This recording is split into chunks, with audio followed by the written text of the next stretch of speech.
तो दोस्तों नमस्कार, मैं हूं अनिल और रेसलिंग सुपर धमाल में आपका स्वागत है। तो दोस्तों खबरों को सबसे पहले हम शुरू करेंगे जॉन सीना से। दोस्तों आपको बता दें कि जॉन सीना 7 सालों के बाद फिर से WWE के एक खास इवेंट में नजर आने वाले हैं। दोस्तों आपको बता दें कि 17 बार के वर्ल्ड चैंपियन जॉन सीना का ये फेयरवेल टूर चल रहा है और वो इस साल के आखिर में रिटायर होने वाले हैं। इसलिए वो एक रेसलर के तौर पर अपने आखिरी साल का पूरा फायदा उठाना चाहते हैं। जॉन सीना पिछले कुछ महीनों में WWE के कई शहरों में जा चुके हैं और अब ऐसा लगता है कि वो 7 साल बाद एक और बड़ा प्रदर्शन करने वाले हैं।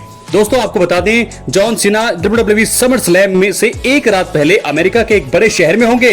भले ही वो एक हील हैं और लगातार फैंस को कम आंकते हैं, लेकिन जॉन सीना अपने रेसलिंग करियर के आखिरी पड़ाव में है और आखिरी साल में वो अपना सब कुछ दे रहे हैं। हाल ही में घोषणा की गई थी कि स्टार जो है यानी कि जॉन सीना जो है न्यूयॉर्क में होंगे।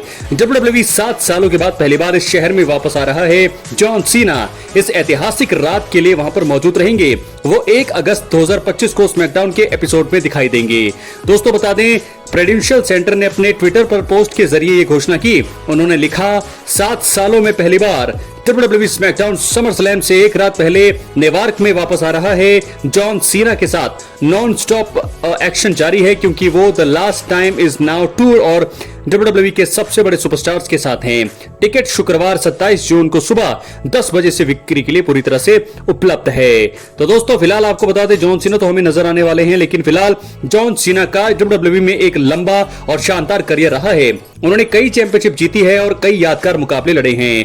वो दुनिया भर में सबसे ज्यादा लोकप्रिय हैं। उनके फैंस उन्हें एक बार फिर रिंग में देखने के लिए एक्साइटेड हैं। जॉन सीना का ये आखिरी साल है, इसलिए वो इसे यादगार बनाना चाहते हैं। वो हर शो में अपना सर्वश्रेष्ठ प्रदर्शन कर रहे हैं। वो फैंस को एंटरटेन करने के लिए कुछ भी करने को अब जो है पूरी तरह से तैयार हैं। तो दोस्तों इस प्रकार 7 सालों में पहली बार जॉन सीना लड़ेंगे इस इवेंट में। हो गया है बड़ा ऐलान, बड़े शहर में 7 सालों के बाद आने वाले हैं। नजर क्या है आपकी राय अपने कमेंट बॉक्स में जरूर दें और अगर आप चैनल पर नहीं है सब्सक्राइब करने के बाद ऑल पर क्लिक करें क्योंकि फ्री है और यहाँ आपको हर प्रकार की रेसलिंग जगत से जुड़ी हुई तमाम जानकारी मिलती है और मिलती रहेंगी। इसलिए वीडियो को लाइक करें, शेयर करें, सब्सक्राइब करें। तो चलिए दोस्तों वीडियो को आगे बढ़ाते हैं। हम बात करेंगे हम अपनी अगली स्टोरी की जो जुड़ी है रोमन रेंज से। लेकिन फिलहाल जॉन सीना का दोस्तों ये आखिरी साल है। क्या आपको लगता है कि John Cena as a champion ही रिटायर होंगे या फिर समर स्लैम 2025 के इवेंट में उनका जो है चैंपियनशिप जो रेंज चल रहा है अनडिस्प्यूटेड चैंपियनशिप का, क्या वो खत्म होगा?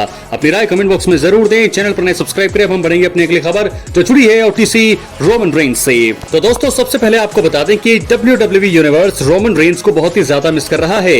अप्रैल में रेसलमेनिया 41 के बाद से ही वो दिखाई नहीं दे रहे हैं। अब खबरें आ रही हैं कि रोमन रेंज जल्दी ही वापसी कर सकते हैं। उनकी वापसी समर स्लैम 2025 में हो सकती है और एक अनुभवी पत्रकार बिल एप्टर का मानना है कि रोमन रेंज वापसी के बाद जेकब फाटू के साथ मिलकर काम कर सकते हैं। वो दोनों जो है एक ही परिवार से हैं। तो दोस्तों रोमन रेंज की वापसी और उनके संभावित गठबंधन को लेकर फैंस बहुत ज्यादा एक्साइटेड हैं। रोमन रेंज को आखिरी बार रो में देखा गया था जो रेसलमेनिया के बाद का पहला एपिसोड था। इसके बाद से फैंस उनकी वापसी का लगातार इंतजार कर रहे हैं और दोस्तों अब ऐसा लग रहा है कि उनका इंतजार जल्दी ही खत्म होने वाला है क्योंकि WWE में कई रोमांचक चीजें हो रही है।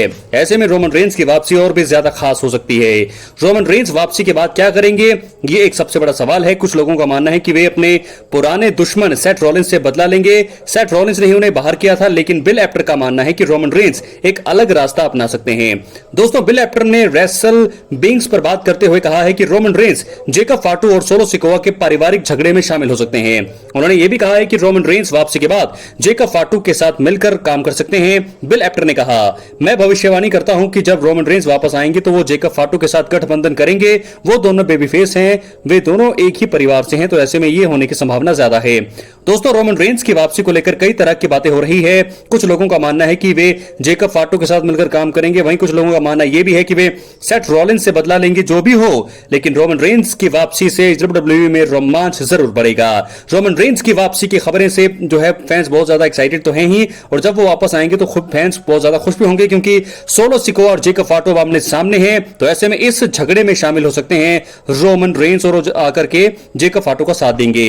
दोस्तों फिलहाल वे जो फैंस जो है उन्हें फिर से रिंग में देखने के लिए बेताब हैं। उनकी वापसी से WWE में एक नया अध्याय, एक नया चैप्टर शुरू होने वाला है। तो फिलहाल बड़ी खबर यही है कि बहुत सारी चीजें हो रही है। बिल एप्टर का ऐसा मानना है कि रोमन रेंस जो है जेकब फाटू और सोलो सिकोवा के बीच होने वाले झगड़े में जो है शामिल होंगे। जैसे मुझे लगता है कि यहाँ पर आपको बता दें हिको लायो आ चुके हैं, वो जो है सोलो सिकोवा के साथ जुड़ सकते हैं। सोलो सिकोवा के साथ ऑलरेडी जो है जैसी मटायो है, तो जेकब फाटू वहां पर अकेले बढ़ सकते हैं। तो वहां पर मुझे लगता है कि रोमन रेंस उनकी हेल्प करने के लिए पधार सकते हैं। तो ये होने की संभावना सबसे ज्यादा है। क्या है आपकी राय, अपनी कमेंट बॉक्स में जरूर दें। और अगर आप चैनल पर नए हैं, सब्सक्राइब करने के बाद ऑल पर क्लिक करें, क्योंकि फ्री है और यहां आपको हर प्रकार की रेसलिंग जगत से जुड़ी हुई तमाम जानकारी मिलती है और मिलती रहेंगी। इसलिए वीडियो को लाइक करें, शेयर करें, सब्सक्राइब करने के बाद ऑल पर क्लिक करें। तो दोस्तों दो चीजें यहां पर संभव लग रही है।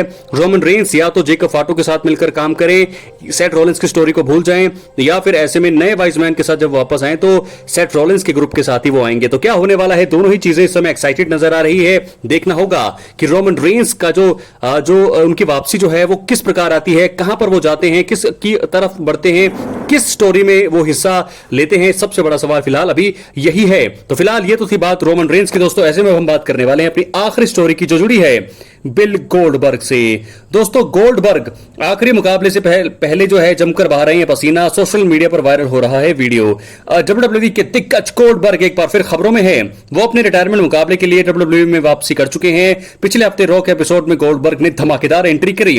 फैंस ने उनका जोरदार स्वागत किया। गोल्डबर्ग ने मौजूदा चैंपियन गुंथर को चुनौती दी। उन्होंने गुंथर को सीधे मुकाबले के लिए ललकार दिया है। गोल्डबर्ग और गुंथर के बीच यह टकराव पिछले साल के बैड ब्लड इवेंट में चल रही है। उस इवेंट में गुंथर ने गोल्डबर्ग को अपमानित किया था। दोनों के बीच हाथापाई होते होते बची थी, लेकिन डब्ल्यूडब्ल्यूई अधिकारियों ने मामला शांत करा दिया। तभी से दोनों के रिंग में भिड़ने की हवाएं चल रही थी। नवंबर में गोल्डबर्ग ने संकेत दिया था कि 2025 में वो आखिरी बार रिंग में जो है नजर आएंगे। अब यह आधिकारिक हो चुका है कि उनका आखिरी मुकाबला गुंथर के खिलाफ ही होगा। गोल्डबर्ग 12 जुलाई को अटलांटा जॉर्जिया में गुंथर से मुकाबला करेंगे। दोस्तों आपको बता दें कि गोल्डबर्ग अपनी आखिरी लड़ाई के लिए कड़ी मेहनत कर रहे हैं। 58 साल के गोल्डबर्ग ट्रेनिंग के दौरान चोट लगने के बाद भी अच्छी शारीरिक सिचुएशन में दिख रहे हैं। वो पूरी तरह से फोकस्ड हैं। गुंथर को हराना आसान नहीं होगा, लेकिन कई लोगों का मानना है कि गोल्डबर्ग के पास अभी भी एक और उलटफेर करने की क्षमता है। उनके चैंपियन को हराने की संभावना अब काफी ज्यादा लग रही है। लेकिन क्या दोस्तों सवाल यही उठता है कि क्या गोल्डबर्ग मुकाबले में जीतेंगे किसी तरह से या फिर नहीं। इस मुकाबले से पहले गोल्डबर्ग ने ट्विटर पर एक वीडियो पोस्ट किया। इस वीडियो में रॉ में उनकी वापसी और उनकी ट्रेनिंग की झलकियां दिखाई दी।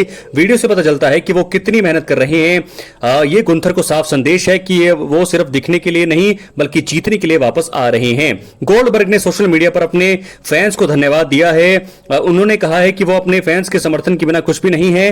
गोल्डबर्ग ने अपने फैंस से इस मुकाबले में उनका समर्थन करने की अपील की है। यह देखना दिलचस्प रहेगा कि क्या गोल्डबर्ग अपने करियर का अंत जीत के साथ कर पाते हैं या नहीं। यह मुकाबला उनके लिए एक यादगार मुकाबला साबित होने वाला है। तो दोस्तों कितना लंबा यह मुकाबला होगा, फिलहाल सबका सवाल यही है, क्या गोल्डबर्ग आसानी से इस मुकाबले को जीतेंगे या गुंथर इस मुकाबले में आसानी से जीतेंगे। क्या होने वाला है, सबकी नजरें फिलहाल इस मुकाबले में है। आखिरी मुकाबला गोल्डबर्ग के। दोस्तों जितने भी फैंस हैं आप बता सकते हैं कि क्या गोल्डबर्ग अपने आखिरी मैच में जीतेंगे या उनको हार का सामना करना पड़ेगा। अपनी राय कमेंट बॉक्स में जरूर दें। तो दोस्तों तीनों बड़ी बड़ी खबरें मैंने यहां पर अपडेट कर दी हैं। जॉन सीना के बारे में बताया, आपको रोमन रेंस के बारे में बताया, जेकब फाटू सोलो सिकोवा के बीच जो चल रही है उसके बारे में, और आखिर में गोल्डबर्ग और गुंथर के बीच जो मुकाबला होने वाला है उसके बारे में भी आपको बता दिया है। अपनी राय कमेंट बॉक्स में जरूर, चैनल पर नए सब्सक्राइब करें दोस्तों। तब तक के लिए मिलते हैं अगली वीडियो में। बहुत बहुत धन्यवाद।